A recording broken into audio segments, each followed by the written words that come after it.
see, the script is so simple because you can see the speed with which everything is being done. This is what I said before Kaluma and my friend Fred Okango joined. I said the speed with which people want to take over the party. Part of what Winnie was basically questioning. The speed with which. Why are they in a hurry to take over ODM?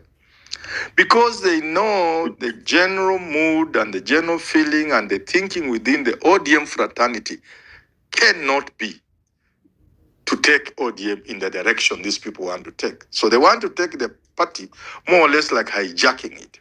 Take the leadership of the party and deliver it to a certain person. Obviously, like I said, the bar, for personal gains, for short-term gains. Because I said when Raila died, if I were Ruto working together with those who want to deliver ODM to me, I would have played smarter than they have played. I would have given this party.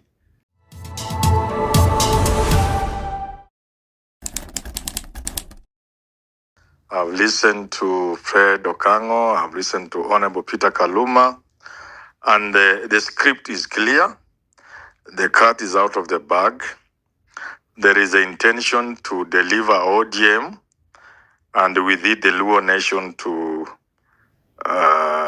William Ruto, and there's nothing wrong with that. But I think I have bad news for Peter Kaluma and Frederick Okango, my friend. What ODM will you deliver to William Ruto? Seeing as it were, and this is playing out, it started right at the burial of Raila Odinga, has gained more momentum in Mombasa.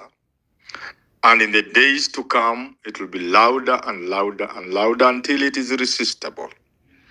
And this voice is a collective voice capturing those who, like I said before you people joined, there are people who stand for the ideals for which ODM was founded, the ideals that have kept ODM as a vibrant, strong party, very much part and parcel of our democracy.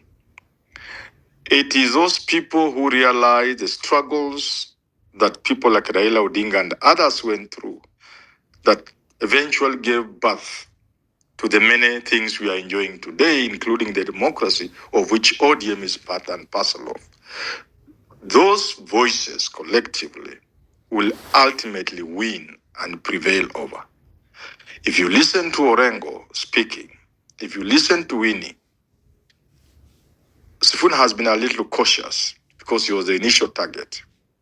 But if you listen to Orengo, then you can see the people I'm talking about speaking.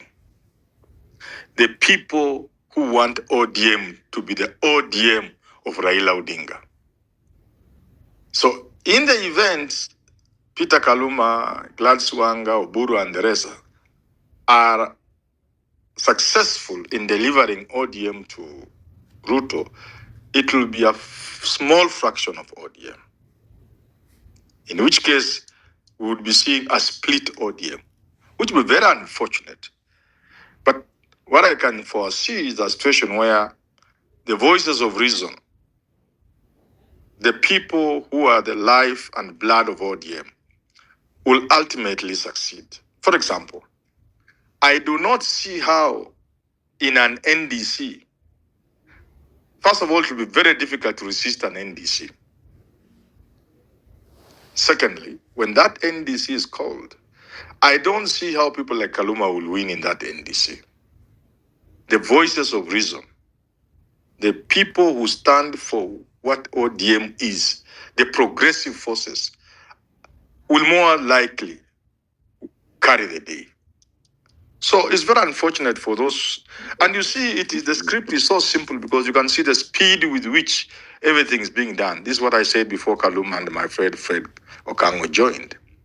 I said the speed with which people want to take over the party. Part of what Winnie was basically questioning. The speed with which. Why are they in a hurry to take over ODM?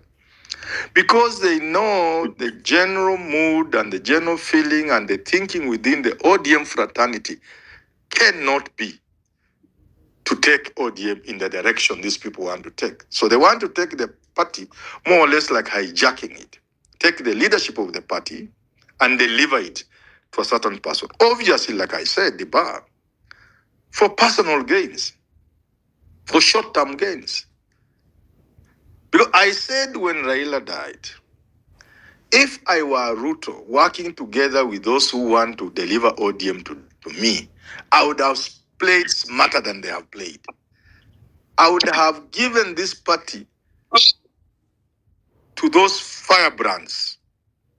I would have made Orengo the acting party leader so that he teams up with other firebrands like Sifuna and Babu and the rest. It will be easier to negotiate with stronger leadership than a weak leadership, which is being forced on ODM. If I had been Ruto, that's what I would have done. I would have encouraged that the party be in the hands of the strongest leadership possible, headed by Orengo and people like Sifuna. Then I would negotiate with them. In one of my videos, I gave an example of what happened in schools when we were in school. The most troublesome student, Kaluma would remember, was made a prefect. The moment you are made the prefect, you come face to face with certain realities to which you couldn't. I mean, once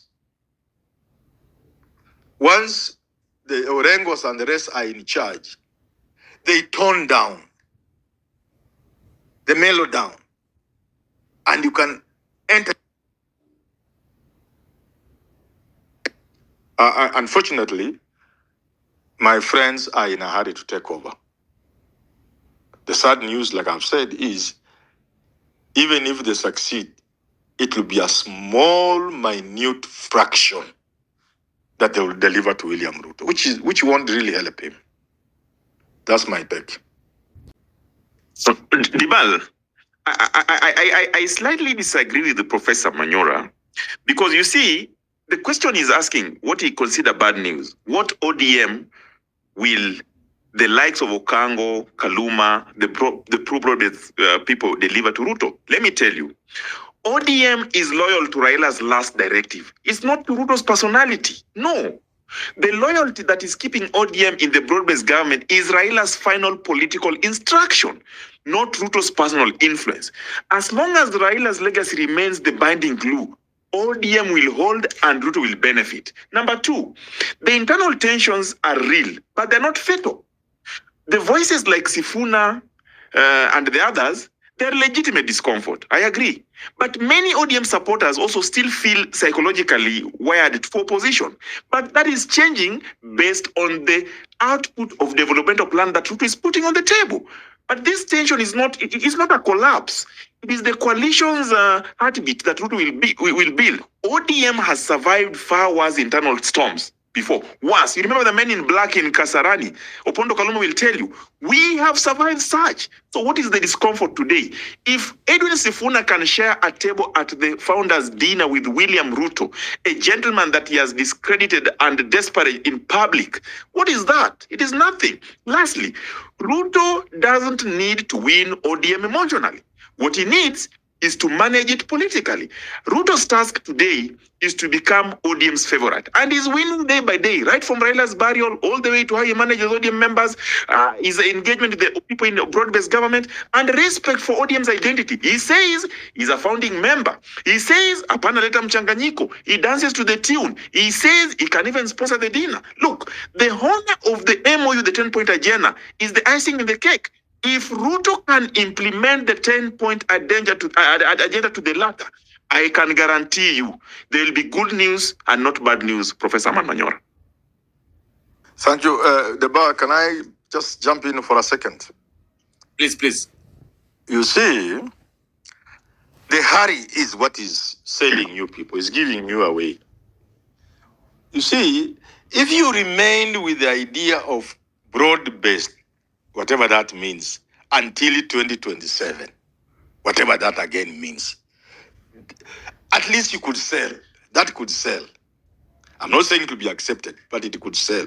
But you are not hiding the fact by deed and word You have said it now that you want to work with Ruto up to the election time and elect him. Oburu Odinga has said they would settle for nothing less than running mate. This is a team of people who have already surrendered. First, that it will be Ruto. Anybody, one of you spoke and said, bargaining, leverage, you don't say 2 terms. But surely, there is no way you can join Ruto in 2027 and still hope that one of you from ODM can be presidential candidate and Ruto something like running mate. You remember, this reminds me of the bar of Mudavadi. When Mudavadi joined Ruto, the run up to the 2022 election, he was carrying this nonsense of, Kenya Kwanza will settle on a presidential candidate. Before he could even finish that, he was told, after you are running mate to Mepeana Nyamaza. We already given it to Mount Kenya. I hope you remember that debate.